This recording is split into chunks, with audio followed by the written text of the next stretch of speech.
I want to close by just saying one thing personal that I never talk about.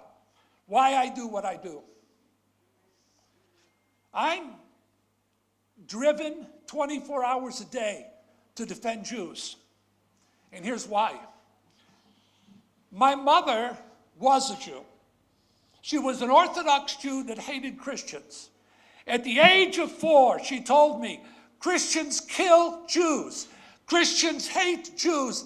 Jesus died, don't dig him up.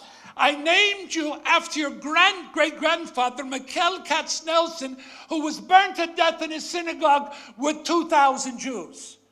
I found out from Shimon Peres that his grandfather, Metzner, was the cantor rabbi in the same synagogue. But I had a problem. My problem was I had a father who was a professing Christian, and he hated Jews. How in the world did she marry such a man? It's crazy. She had 7 children, and she was married to an anti-Semite. But here's what he believed. He believed she had an affair with a Jewish man, and I was not his son. So he abused me year after year. At the age of 11, I was so ashamed because I never could defend my mother. And on Friday nights, he'd sit her in a chair.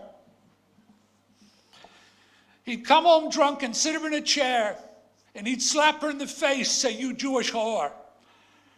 And I'd sit on the top of those stairs, and I'd be so ashamed because I didn't have the courage to stand up to that man. And one day at 11, I got the courage.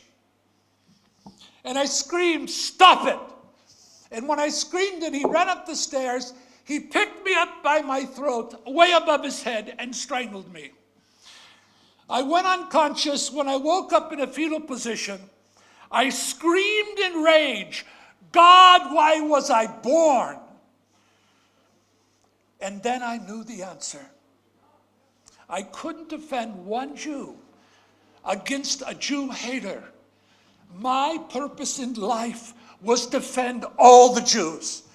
That's what drives me.